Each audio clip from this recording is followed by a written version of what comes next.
stop our need.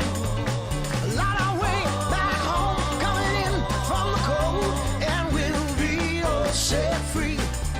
Set us free. Set us free. Set us free. Set us.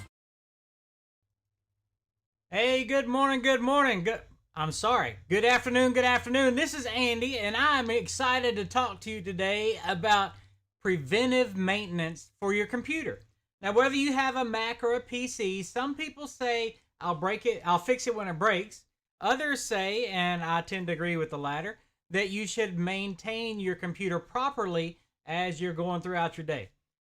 Now, let me give you a few examples of why you should and maybe why you shouldn't. Well, let's just talk with the easy one first. Why you shouldn't. Why you would not maintain your computer because you don't want to spend the extra money. So let's talk about why you should maintain your computer.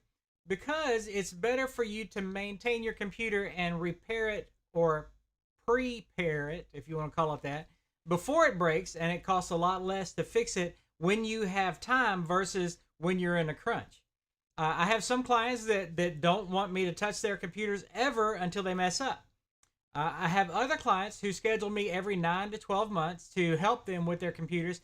That way we're taking care of the problems before they happen. And not only that, they're able to take care of it when they can work it into their schedule versus the computer breaking or getting messed up or a virus attacking or whatever as the whole thing, how it happens when you worst need it the most anyway. So let me just tell you, I'll give you some ideas. Hold on a sec. This is my mama's favorite flavor of this stuff. She will chop your hand off if you try to take her grape away from her. Oh my goodness, that's good stuff. All right. So let me just give you a few good ideas as far as preventive maintenance goes. If you are a do-it-yourselfer, you are more than welcome to try to tackle these things yourself. If you are not a do-it-yourselfer, the good news is most of these things can be taken care of remotely. Whether you use me as your computer guy or you've got somebody else that can remote into your computer, somebody you trust, they can sit and over the internet, sit at their desk and you're at your desk or you walk away, whatever you want to do, and let them into your computer, then they will perform a lot of these tasks. And I'm going to give you about 7 of them that should take place routinely. And like I said before, every 6 to 9 months, at least, at a minimum. So, number 1, you want to clean the hardware. Now, that cannot be done remotely. So in that case, you're going to want to schedule somebody, unless you want to do it yourself, schedule somebody to come and the easiest thing to do, I'll cheat. The easiest thing to do is to pull your computer away from the wall or out from under the desk or whatever before you disconnect anything. Of course, you want to shut down. And then turn on the lights down there, get a flashlight, whatever, and take a picture with your phone so you can see what cables go where. Because especially if you're using an older computer, it's a lot easier to see and put the wires back where they go. Because if it's an XP or a 7 computer, it may not necessarily find all the things that you need in the right order, especially USB devices. And then you might think your printer is broke because it didn't go back in the right port kind of thing. All right, so you should clean your hardware. So you take it all apart, you open the case up, you use something that does not have moisture in it. So that's compressed air out of a can, or an air blower, like, I guess if you wanted to, you could use a leaf blower. You risk some damage there. Or a gas like nitrogen that is inherently clean, things like that. And you want to clean it out. You definitely want to get all of the heat sinks. And then the fans are awfully dirty usually, and blow it all out, get all the air out, all the dust. If you have filters, you want to take the filters out and clean them separately. Some computers have filters, some don't. Anyway, and of course, one of the big things is on the power supply, you will notice that there are grills on the power supply and then a fan that usually exhausts the air backwards. Make sure you blow from the inside of the computer out. Anyway, so that's just a quick one. Also, you want to wipe down any dusty areas on the outside of the computer with a good non-abrasive cloth and some type of mild cleaner that you can use on the outside. And I'll be honest with you, a great thing just to keep maintaining the dust is a Swiffer duster. I use those even here in the office. When somebody brings in a computer that needs some dusting on the outside, it doesn't take long at all to run over it with a Swiffer. All right, number 2, you want to download the latest drivers for your hardware. That would be specifically, we're talking about your video card, sound card, network card, and then of course there are more things inside, but those specifically to keep your computer running as quick as you can. Number 3, you want to download the latest updates for your software. Now, not just your operating system, but anything that you use, Microsoft Office, any of those types of things. And if you are a specialist, of course, then for example, I use a program called Ultra Edit, and they release software updates quite often that enhance the features. Because, I mean, let's face it, Ultra Edit is one of those programs it has amazing features in it, but fortunately there aren't very many bugs in it, so they always provide enhancements for it. So anyway, download the latest updates for your computer software programs and for your operating system. Now, if you have automatic updates turned on, that automatically happens for you. At least it should. And I recommend that you leave your computer on and plugged in if it's a laptop and open at least one night a week overnight. And a great night to do that would be Tuesday night and or Wednesday night, because Microsoft offers their huge updates on Tuesday nights. If you are a Microsoft, if you're a Windows user. Now, if you're a Mac user, you want to do the same thing. If it's a MacBook, you want to leave it plugged in and turned on and open. In fact, you may want to turn off the sleep mode on that computer, or those computers, Macs and PCs. Turn off the sleep mode for at least that one night a week, so it will download the updates while you're not using it, unless you're a night owl. That way it'll download all the updates at night, and it's not going to affect your usage. Then, of course, the next morning, if it has not done it already, and you need to get in the habit of doing this anyway, restart your computer. Now, you can either do a shutdown restart, or what I recommend is you do a shutdown, walk away, get you a glass of water, a bottle of water, drink the bottle of water, come back, turn it on, and you're ready to go. That gives your computer a chance to just get rid of all the electrons, right? The free electrons, or whatever you want to call them. All right. Then also, number 4, you want to verify that you have the latest antivirus protection. While we're at it, anti-malware protection, all that kind of good stuff. You want to make sure that you have the latest version of that you can, and download the latest definitions while you're at it. Number 5, now, this is something, all those other things you want to do probably once a week. You want to get the latest drivers at least once a month. You want to get the updates and your antivirus stuff at least once a week. And then, of course, running disk software utilities such as defrag and ScanDisk, not necessarily necessary on Windows 10, and probably not even on Windows 7. And if you are running an SSD, a solid state drive, you may not even need to do it then. So let's just kind of put that one on hold. All right, deleting unused programs or other files on your computer. Now let's add something into that. Deleting temporary files in your computer.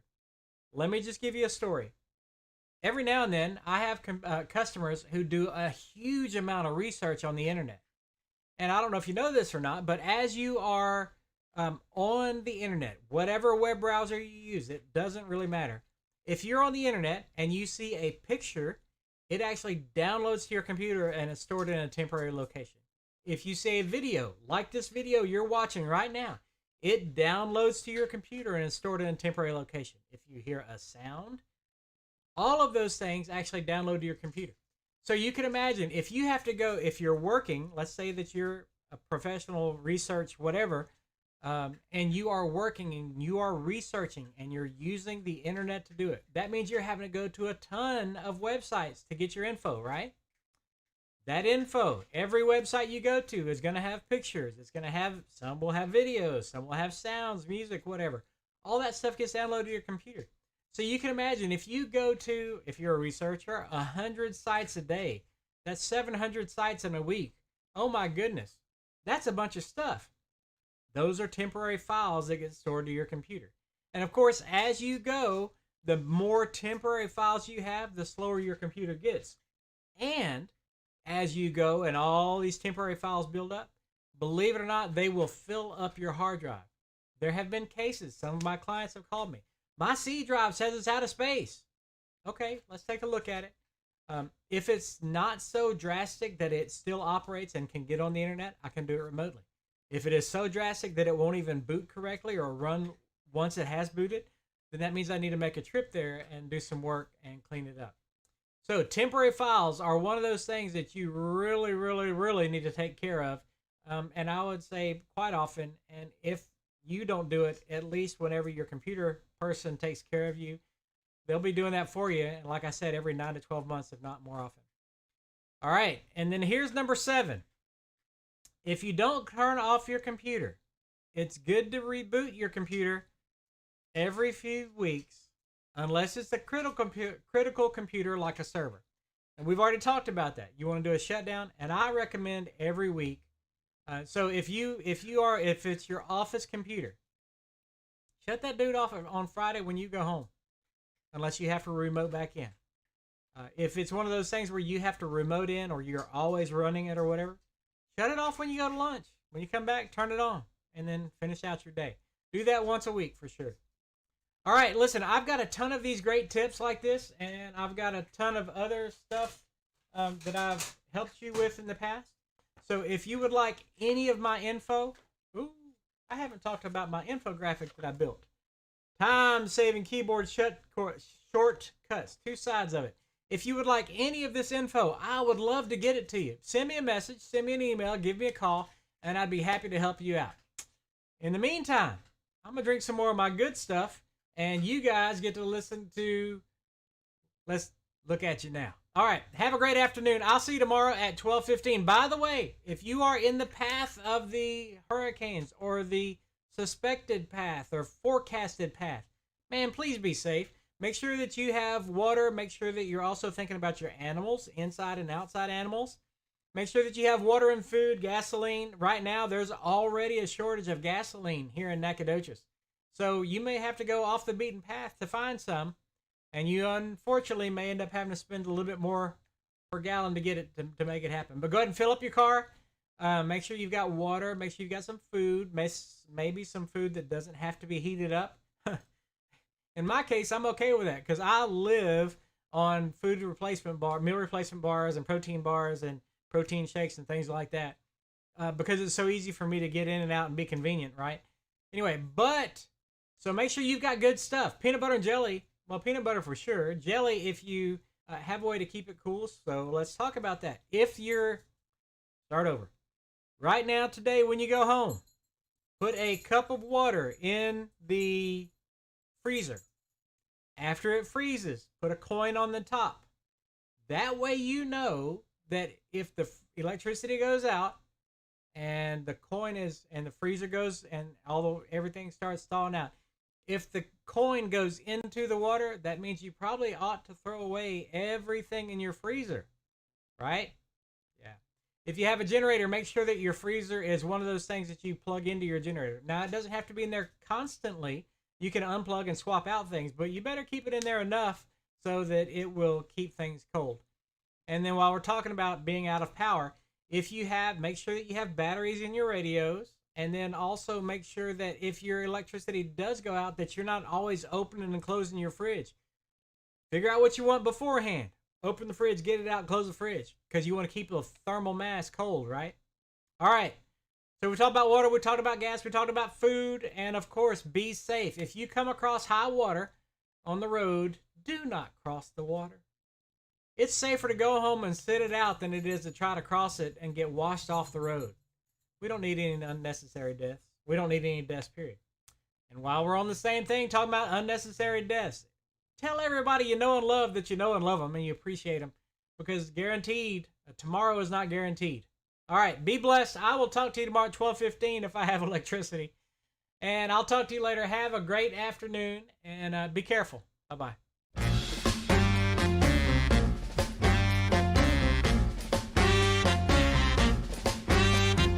Didn't show up, but you showed them all anyhow. You wouldn't slow down, now you're too slow to push a plow. If you only got clear just a little longer,